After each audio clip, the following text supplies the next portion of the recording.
ngene coba.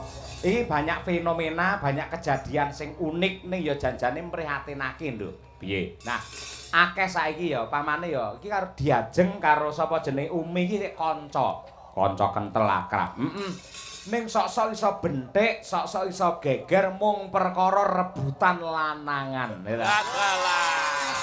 Saiki aku kepengin ngerti ngecek kepribadiane cah loro iki. Upamane Mbak Diajeng iki wis duwe pacar, ya Mbak. Duwe pacar apa bojo wis bebas, pokoke duwe sambung rasa tresna. Delalah sampean ngonangi lamun to pacarmu kuwi jebul selingkuh karo si Umi Habibah iki ya. Modele pawakane lak kaya wong selingkuh to wisan iki. Kira-kira ekspresimu jangan nganti aja direm aja piye-piye ning seperti apa adanya. Pokoknya nesu, Umi pun juga bisa membela diri dengan argumen-argumenmu sendiri. Ya. Sampake dhisik, songo, yo ben gayeng cah loro. Yo, ha. Petok iki.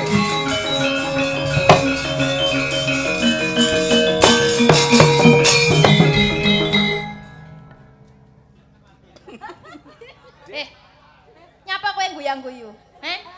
Nyawang aku. Orang guyu. Ora usah ndelok-ndelok wae. Ngomong no? Lah mbiyen aku ngene kok. Ngene piye? Aku tau ngene wae. Ora usah alasan lho ya. Nyapa? Kowe nyapa kok nyedaki pacarku? Ora. Ora piye aku lho ngerti weananmu. Lah iya ora salah. Kowe ora ngerti ditapuk sandal karo sinden? Wis tahu. Wis tau aku tau pengalaman iki ngene iki. Berarti kowe wis bola-bali ditapuk sandal karo sinden? Urung. Gak lho. Iya ya, Kamu wis ora tau. mencra-mencra lho ya. Iya ya cangkemmu. Malah nyakem-nyakem aku. Lah piye? Saiki pacarku calon bojoku mbok pek. Iya. Kowe dadi pelakor. Iya. Terus kowe bangga ya ngono kuwi? Bangga. Nggih. Loh, enggak ngene kowe bangga. Lah aku mbiyen ki yo ngene iki, nggih. Ndang lokno apa nggih. Oh, lah terus maksudmu piye? Saiki aku arep rabi karo pacarku. Terus kowe malah anu. Wah, nesu wong ngangge anu ini. Anu ki. Terus kowe malah ngerebut pacarku. Kowe WA-ni bojoku. Kowe dolan ning kono mbok video. Saiki aku ngerti lho. Ngerti videone kuwi karo kowe karo Ora tak video, tak live. padha wae. Oh, padha ae, ya. Terus maksudmu piye? Ya wis nek ngono aku tak omong yamu. Sik. Piye? Tak celukno bojoku. Ya. Saiki dipertemukan awak dhewe wong telu ya. Iya ya. Sulama, rene. Betul, ayo. Nah, iki fenomenane bocah saiki ngene iki. Ayo, Sul. Dah.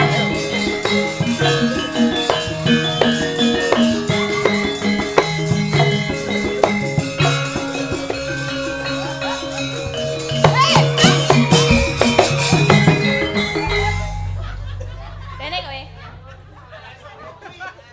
Maksudmu piye? Nek kene anak calon bojomu kowe ngrangkul-ngrangkul Umi iki piye maksudmu? Lah dhek senenge karo aku kok, nyapa? Lah kowe nek seneng karo Umi ngopo kok arep ngajak rabi Lah aku? iya. Saiki aku bojak tunangan iki piye maksudmu? Hah? Oh, piye? Sik to.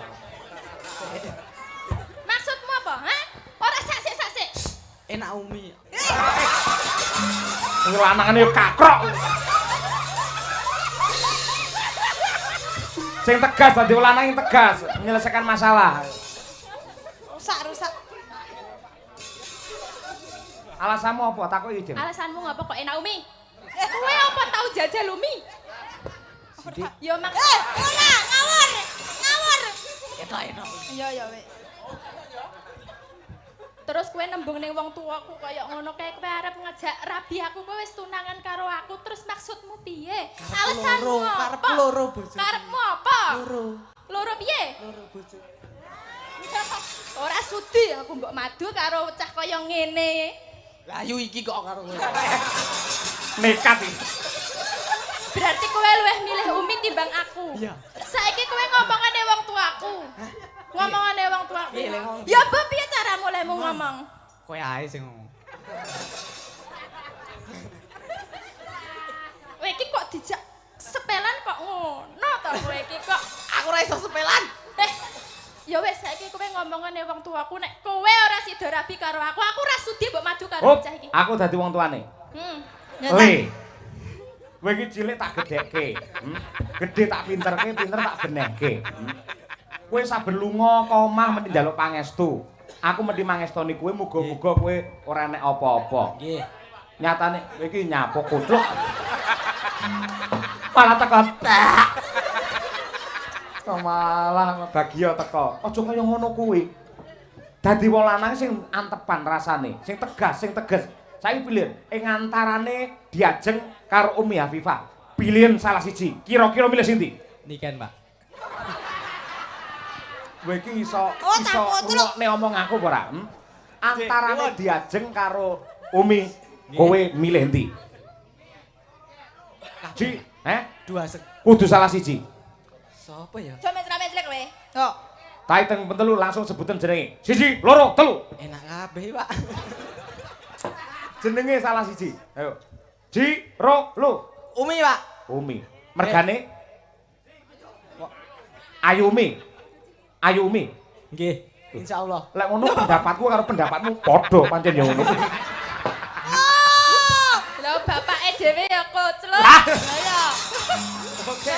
Terima kasih untuk Diajeng dan juga Mbak Umi dan juga Mas Sulomo. Nah, Dok, ngadeko. Birgita. Birgita sing pacare gandeng karo Niken Salindri. Kaya apa ekspresimu?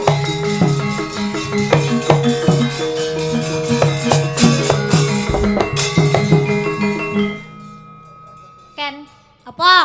kowe tak anggap adik kowe iki. Lah kowe lho ora tak anggap kakak. Kowe tak anggap adik. Wong ya Tak dulur jai. beda. Tak jaki riwa-riwi. Jare sapa wong sing bayari panggah aku Aja nguyu Iki aku nesu lho, iki aku nesu lho Ken. Aku anggapmu apa ora? Aku nesu iki. Aku nesu kowe tak anggap adik, kowe malah gendaan karo pacarku. Oh, pacarmu sumbing no. Aku ning Solo. Pacar sing ndi? Pacarmu ki akeh lho. Mutiar. Sing dia. Aja lho Ken, sing kae lho Ken. Sing ndi? Sing Sing dalang ayu. apa sing ndi? Pacarku kuwi mantanku dalang kabeh, aku ya bingung iki Lah kan. iya. Kok malah pamer iki piye kowe iki? Kowe tak anggap adik. Serpak tur-tur. Kowe tak anggap adik kan. Saben pacarku mayangan kowe tak ajak tak dadekne bintang tamu kan. Kowe malah tega kan. Kowe malah selingkuh ning buriku kan. Kowe tega karo aku kan. Kowe tega kan. Kowe tega kan. Kowe tega kan. Sepurane. Sing greges ki ya pacarmu kok. Asline pacarku mbok godhog kan. Aku orang godo loh. Bayu, sepurane ya Bayu. Kowe ngirimi foto-foto seksi nang gone pacarku kan. Untuk aku Bayu. Aku. Dek sing jalan Bayu. Kowe tega malah mbok kirimi kudune kowe nek ngerti aku Mbak Yu ora mbok kirimi kan. Wih ngono, tak kirimi fotone seksine wedhusku. Untuk aku. Tak delok ning WA-ne transferan 500 juta ning nggonanmu kan. Akeh Mbok men kira to. apa, Ken? Kena pacarmu melarat kabeh lho. Akeh men 100 juta. Aku ora nyindet. Ki gayane lho kan gayane. Aku kok dadi murahan ngene to rumah saku. Mbak, mbok ganti to, Pak? Etok-etoke diwalik ya. Ha, dibalik. ya. Biasane selingkuh karo kae. biasane kuwe sing rebut pacarku, Pak. Nah, iya, kuwi tukang rebutan pancen. Direbut terus to. Sampeke. Mbak sumpah apa piye? Ya.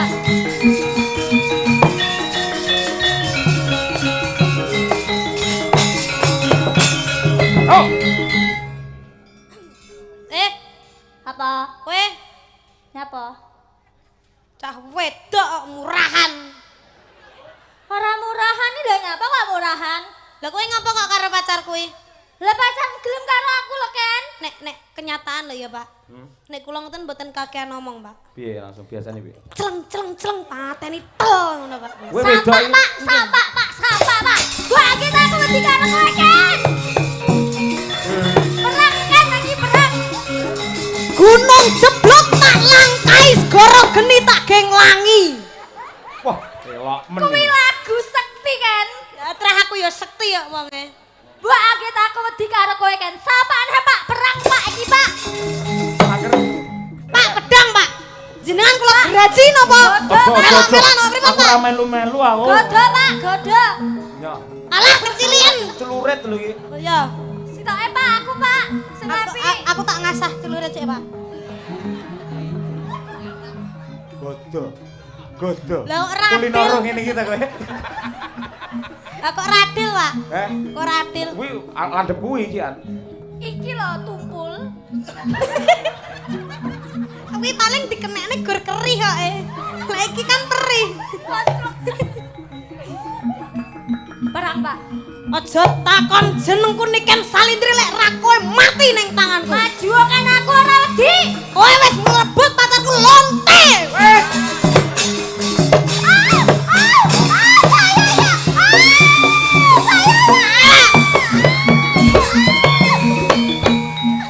Jujur Pak. Lah lek mati kabeh sing dalang sapa? Niken ya asem aku dikatone ora nggih. Lah, ini begini, Mbak Niken dan juga Nggih. Birgita Nggih, Pak. serta para penonton semuanya. Ini menjadi bukti bahwa sinden itu adalah kreatif walaupun tanpa pelawak dan dagelan mampu membuat jenengan tertawa dan terhibur. Inilah sinden zaman sekarang. Salaman sik, Oh, jenis tukaran suwek. tenan. Salaman sik. Jane Suto. Engko tak wae jajanku. Apa jajanmu? Lah aku pedhot karo yangku gara-gara awakmu to asine. Gak iso. Lah nyapa yangku kaya ngeleki fotomu ning Instagram. Astagfirullah, aku teman Instagram tok kan. Alah ndak percaya aku. Nah malih putus aku malah. Aja curhat nek kene to dikira tenanan iki kok.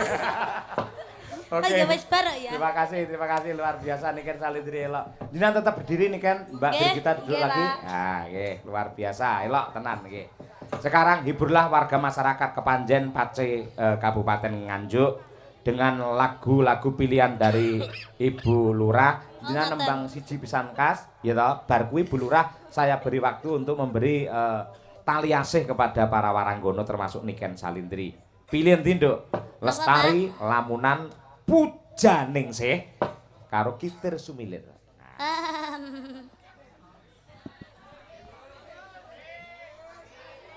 Kitir Sumilir, Pak. Kitir Sumilir? Oke, siap. Yuk. Nyuwun permintaane sing terbanyak mau Kitir Sumilir. Nggih. Kitir Semulir setuju? Sumilir, Pak. Oh, Sumilir. Oh. Aku ora apal iki nerangke. Nggih. Oke, Kitir Sumilir diaturake bersama Niken Salindri. Ini bintang bukan kaleng-kaleng dan juga Madang Karagruk. Oh.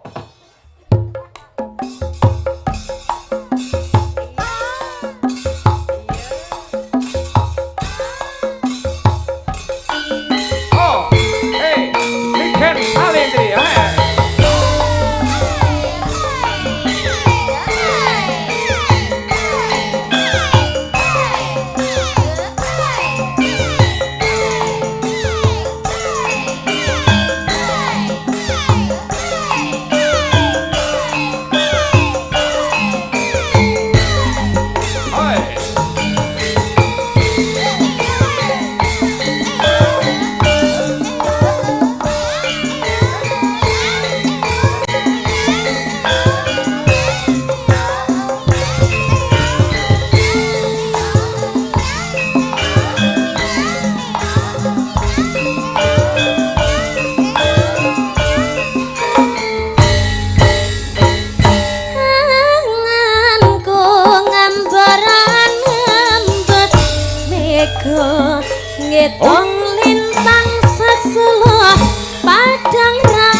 tirta saupama kapan bayar aku besok kagem lintang rangga endahi rembulan aku samar kuatir lamun tak kabar kekarnakan ing arah-arah kang cengkar ngalakan tanpa papa nanggo tomen sing tirta kang kenalasi kalong kadhateka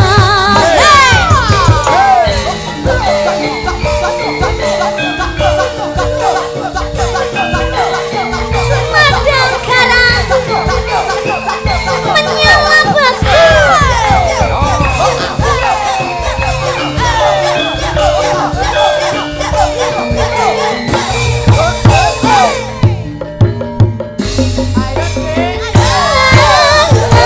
kok gambaran nembus nega getang intang sasulah padang rembulan tak galean nang ngendi si pancerino tadi pipi gedong tak ing jantung lulungan lunglungan kang rarambakan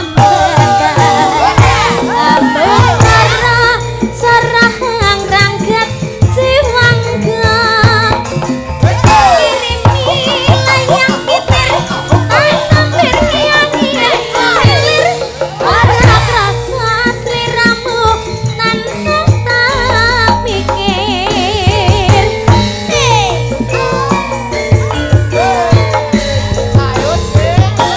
Rena ayangmu betatiku sing tirta saupama kapan kaya aku besok gagam lintang rangga endahi rembulan aku samar kuatir lamun tak sabar Sekar makar ing arah-arah kang cengkar ngalakan tanpa papa nanggo tomet sing tirta kang kenalasi ungkal-ungkal hatiku kang kenalasi ungkal-ungkal hatiku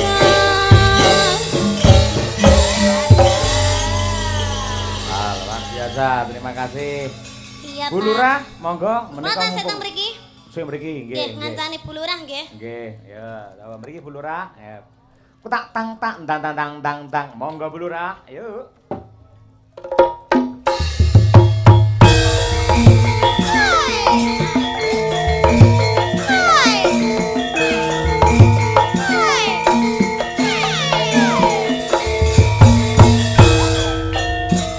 Monggo monggo monggo Bu Lurah.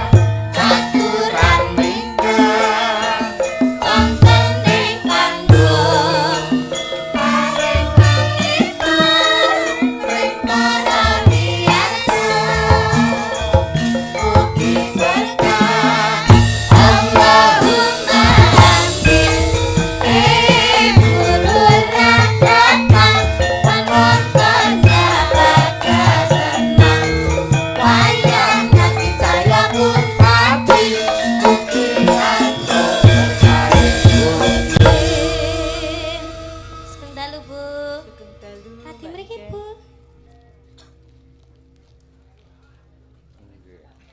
Lah Pak Lurah pundi to Bu kok ditegakne jenengan minggah piyambak niku.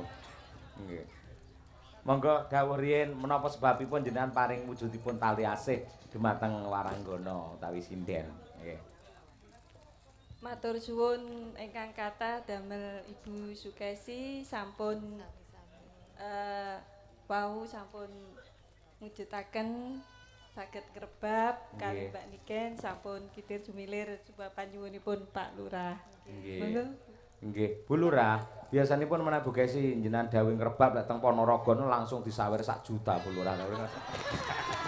Mboten sementing tahun ngarep wayangan melih mawon pun matur nuwun. Niki lho Pak Dalang. Ya. Niki kula diparingi buket. Niki mboten sembarang buket lho. Isinya ada merah-merah. Jenenge apa to? Butek apa? Buket. Lah menika tondo tresno saking Bu Lurah kagem kula lan Waranggana. Mugi-mugi Bu Lurah sak keluarga tansah pinaringan kegiatan lahir batin Bu. Amin. Momong warga masyarakat wonten mriki nggih Bu Lurah.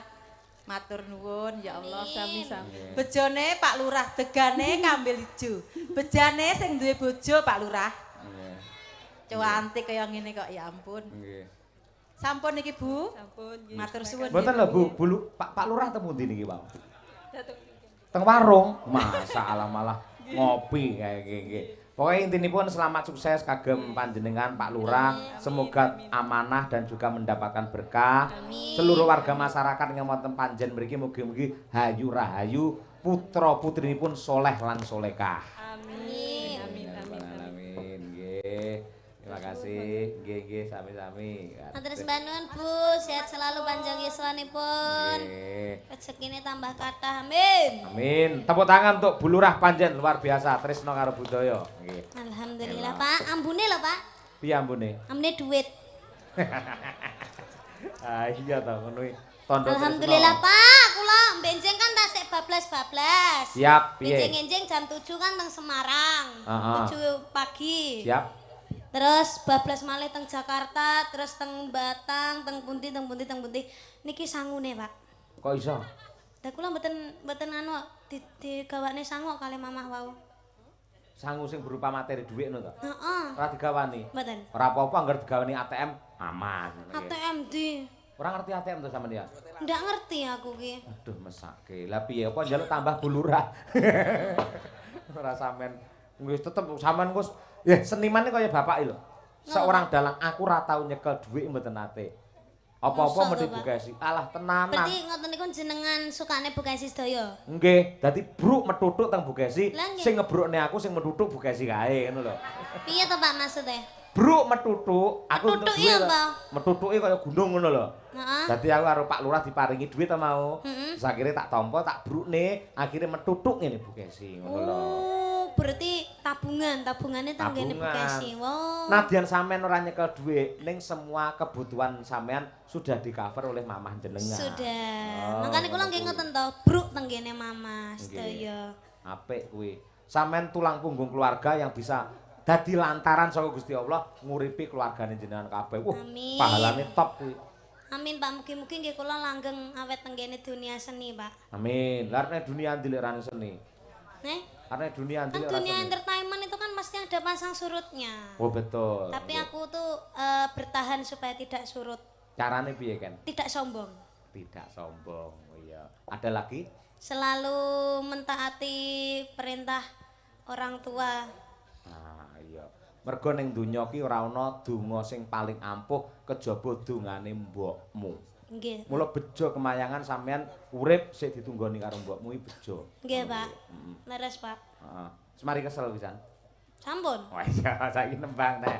Coba kaya apa? Pilih neh, Nduk. Ayo, bar iki tak apa kuwi jenenge tak selani siji sampean bisa istirahat terus terakhir langsung digietke ngono. Oke. Lestari lamunan Pujaningsih. Aku jane sir nyanyi Pujaningsih, Pak. Pengen. Tapi nadane kemetitin kok gorokanku cepot. Oh, iso didukne. Aman. Koordinasi karo kanca-kanca iso didukne. Iso didukne. Oh iya. Pujaningsih wae nek.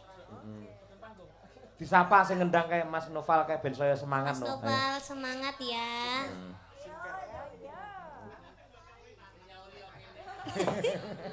Nanangi nganu lho Pak wis kebelet duet karo aku lho asine. Oh ngono. Lah sampean kersa piye? Ya sik bar Bariki Pujaningsih wae. Oke, siap. Apa engko keri-kerian pas wis dikukuti ngono kae nanang nanti celok ngono kae.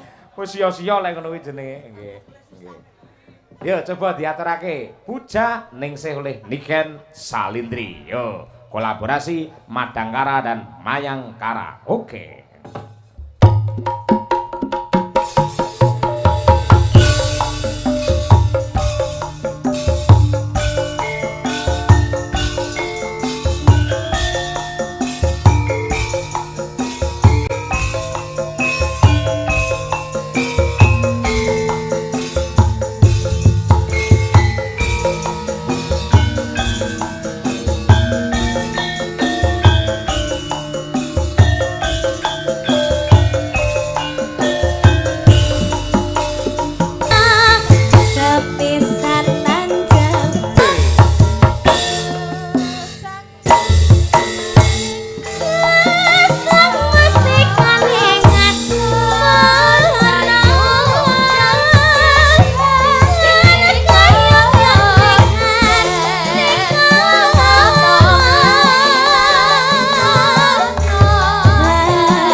bisa istirahat dulu. Yeay.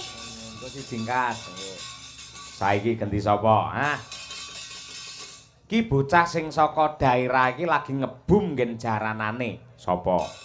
Kediri karo Tulungagung ya kuwi Birgita karo Mbak Winong Nawangsih. Wah, disuwun berdiri. Ya men jumeneng cublak suweng. Dados, yuk.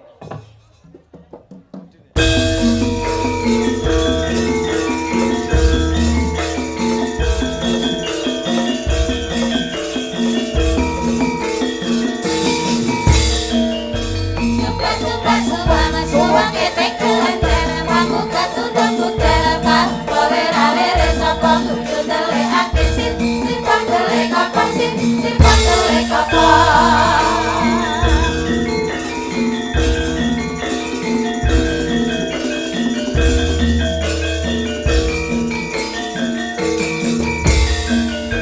Suplak suwang ketek kelancar, pamuka tudang budal, pak, kowe ralere sapa kudu ndelikake sirpang ndelik kapang sirpang ndelik kapang sirpang ndelik kapang. Lah karo iki ra entuk nesu lho ya. Napa, Pak? Ora tau dirusui to kowe. Mboten, Pak, tapi kula kulino nesu kalih Winong, Pak. Sebab Sebabnya dia ngeyel, Pak, karo aku, Pak. ngeyel campur ndablek. Iya, Pak, betul iki. Mboten. Kula iki manut lho, Pak. Manut piye? Manut kula nek dikandani manut. Kula Heeh. diarahne penak. Ya to, Mbak? Ora? Ning kaya Winong iki tipe wanita yang tidak mudah marah kaya Winong iki. Ning ya kuwi nggugu karepe dhewe. Nah, alhamdulillah. Nggih. Ngeten iki malah sehat to, Pak? Kok sehat? Mboten pikirane mboten abot. Heeh, semeleh ngono ya, Nduk. Nggih. Nah iya, mula awakmu saya lemu mergo pancen pikirane ra tau abot. Mboten, Pak, mboten ngoten, Pak. Piye? Mergo saiki Wino pun enten pasangane, ngoten lho, Pak. Sopo? Sopo? Oh, ngerti aku. KWN to. Sing blangon kliwir to. Pokoknya sing nganggo blangkon kliwir. Terus tanggal 26 petuk neh. Oh. Angel digoleki kuwi sok ayo. Mergo nganggo Bawane sing umum bae, sing kabeh iso pangkur. Ayo, coba kaya apa? Nggih. niki napa to, Pak? Ya ngono ninggal Kembang- Katresna. Walah. Nggih. Apa, Nong? Kangen Sembarang manut kowe. tanpa upama. Boleh. Ya, nggih, Pak. Oke. Ya nang, coba kaya apa? Winong Nawangsih.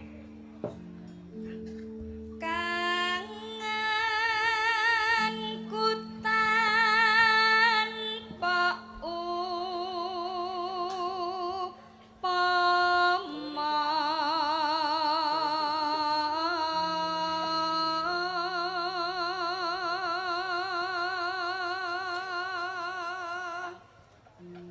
Nano. Mung sliramu kang dadi telenging ati.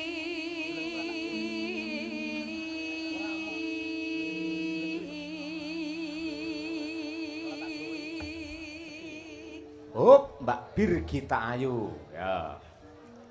Was lawas sanggonku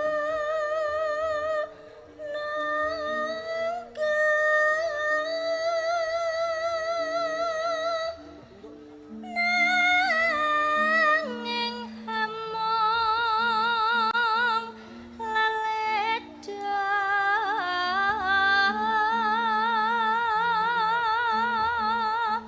Nano. Iya, Bir.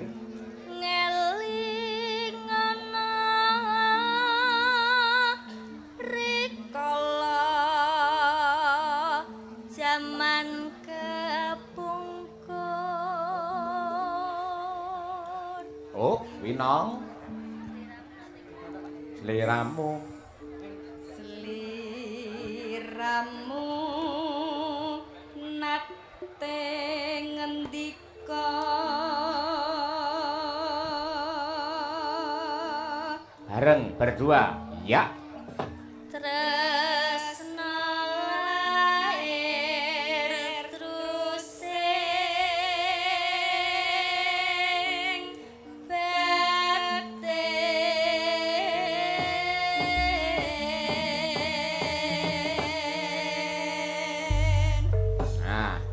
tembang menika ugi kula aturaken dumateng para kadang-kadang caksi lover ingkang keroyo-royo ana sing saka Blitar, ana sing saka Laladan Sidokare dan lain sebagainya ingkang kepareng nusul karo awake dhewe ya mboten kata lumpen Pak Waris Sugiono tebih saking Surabaya, Pak Jono sekalian garwa tebih saking Surabaya nusul wonten ing Nganjuk mongko sok tanggal 2 November awake dhewe sowan ana ing UNER, kampus UNER Surabaya. Dies Natalis. Kaya ngono kuwi. Yo diaturake Mbak Birgita dan juga Mbak Winong Nawangse. Ninggal katresnan saking Kendang. Monggo Mas Noval. Yuk.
Birgita dan juga Mbak Winong Nawangsih. Bahaya. Sinden-sinden Madangkara dasare tuwajuh panembahe marang Gusti sekolah ora keter yen pacaran trimo dikipatake. Ayo. Mula kaya Mbak Birgita iki direwangi ngontrak dhewe iki men ora diganggu dening pacare. Ayo. Tamu wong lanang ora oleh mlebu. Lawang ditutup krekep terus metu cendela. Ayo, terima kasih. Bocah. Yo, saiki terakhir genduk Niken Salindri coba diaturake untuk menghibur warga masyarakat Kepanjen lan ugi sedaya kemawon Malimbar ngantos Pacé ngantos ing Nganjuk lan ugi ingkang kepareng mirsani lumantar Kuntadi channelipun Jodipati Pak Utis sedaya kemawon sugeng nglaras salam budaya. Ayo. Lestari Niken. Nggih. Kagem penggemaripun Bu Kesi sabar sawetawis mangke pamundhutipun Mbah Lurah ngesake kutut manggung kula aturaken wonten ing gara-gara sing pas wektune. Ayo. Genduk Niken Salindri. Mik yo nggo dhewe. Ayo, pancen yo golek penake yo. Rego piro? Rego piro ngene? Niki mike Madangkara, Pak. Apa ya, Om?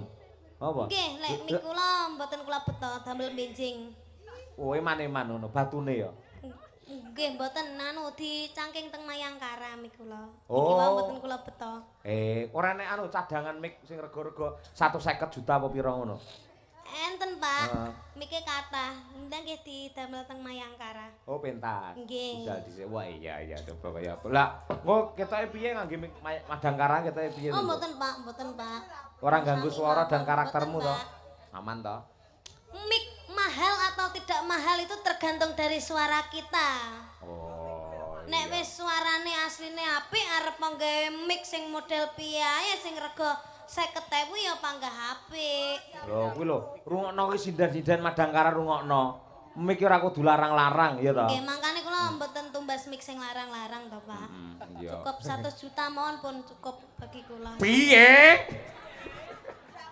Lah kuwi mikmu iso nggih tuku gamelan malah ora ya. Nggih ning wesi ayo.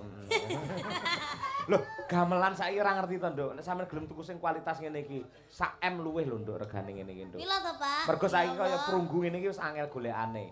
Timah khusus jaman biyen. Saiki sing wis Niki larang. jenengan mboten enten cita-cita ngedol gamelan to, Pak? Maksudmu piye? Lek tak dol piye terusan? Mengke kula tumbase ngoten lho. Iki wis dudu aku. Sing duwe hak dudu aku. Sinten? Iki wis tak kene karo mbokmu Bu Kesi, biyen tak nggih mas kawin seperangkat gamelan komplit ngono lho. Oh, lek dalangi ngoten niku ya, Pak ya. Iya no. Wah. Lek bojone seniwati lho, lek ora seniwati ya angel diarani nggen Oh iya, gamelan. saya tak golek dalang aku, Pak. Amin. Wis pokoke ora perlu kesusu awakmu lho, sing ngenteni akeh sing ngantri akeh, Nduk. Anake jenengan mawon apa pripun, Pak? Hah? Sapa Rambu to? Kae malah dadi bos jaranan padha kuwi karo kowe. Kowe ndek jaranan carita. Seperangkat alat jaranan serta barongan. Ah iya, barongan beserta dengan pecutnya. Ngono kuwi ngo. Yo, lestari ya, Nduk. Niken Salindri coba kaya apa. Sing derekne Mbak Putri iki mau. Ndi Mbak Putri? Nggih, Mbak Putri enten Bude. Nggih Iki Bude kula, terus enten Mas Rijal. Pun lahiran buke. Dereng. Dereng nggih. Ketingale ya bulan niki, Pak. Bulan iki nggih. Nggih, bulan niki. Oke, engko dikabari lho Bapak ya. Teng napa, Pak? Lho, Umi iki duwe adik wedok sing jenenge aku mbiyen. Oh. Tak jenenge Pandam sapa, Pandam ing katresnan apa sapa? Pandam Tri Maharani. Yang artinya Pandam itu adalah keindahan yang berupa api yang penuh dengan semangat. pandam iki napa mboten godhong to, Pak?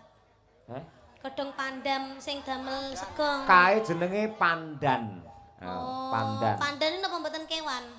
Kewan apa? Kewan lucu. Kae jenenge panda. Oh, panda. Apa neh ayo? Wis, Pak. Ayo bocah ya pinter mbanyol kok ayo. Niku jaler napa Stri? Sing ndi? Pandam niku. Ya putri no. Oh, putri. pandam. Wis nggih calone adimu lanang apa wedok? Cewek, Pak. Oh, cewek. Nggih, kula sedih asine. Duwe adik cewek kok sedih. Kabeh-kabeh kok wedok. Nisa wedok, kula wedok. Sing terakhir niki nggih badene wedok. Lho, aja kaya ngono kuwi. Sampeyan kuwi ya yen diberi anugerah kodrat dari tuan wedok, pasti ada hal-hal yang positif dan juga bermanfaat. Lah nek wedok kabeh iki lho Pak, pamane kula tumbas klambi. Lah liyane nggih melok meri lho Pak. Ya ditukokne wong nyatane mampu kok ya. Ya Pak. Kaya Bu Kesi pas laire rambu karo rangkung bah mesakne lho, Nduk. Wih jam 09.00 bengi ngeden, ora metu-metu ora lahir-lahir. Terus? Adikmu ki lho rambu rangkung lho. Nggih. Akhire tak getak. Le, Nduk, ndang metu, dalane nggih gentenan karo bapakmu. Dalan apa? Lestari mangko, dados. Anu Pak, dalan bayi. Malah dicethake. Ayo. Nggih to, Bu. Ngono kuwi. Dengan dijahit napa mboten? Ora dijahit diobras. Nggih. Maksud kula iki operasi napa normal? Oh, operasi. Operasi kabeh kae, adik-adikmu operasi kabeh. Oh, nggih alhamdulillah. Sampeyan mbiyen operasi apa normal? Kula normal, Pak. Wah, iya. Alhamdulillah. Mamah niku pas metengi kula niku to. 9 bulan niku tasik ditinggal montoran piyambak teng kene pantai lho, Pak. Langsung benjinge niku langsung merocot kula niku. Oh iya. Mbokmu mbiyen nyidam apa iku iso duwe anak kaya sampean iki? Ngidam napa nggih, Pak? Kula mboten ngertos nggih. Ngidam napa? Oh, ngidam iwak sumbing, Pak. Iwak sumbing ki apa? Dimaem to. Lah iya, Lestari ya, Nduk, niki kan? Nggih. Oke, yo. Diaturake bersama Madangkara. Muga-muga kabeh lagu-lagu sing diaturake bisa dadi srana panglipur penggali para warga masyarakat ingkang keparingawuh wonten ing lapangan Panjen. Yuk, dados.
Monggo tepuk tangan untuk Niken Salindri. Wah.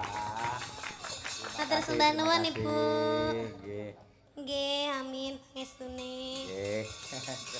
Terima kasih. Iya.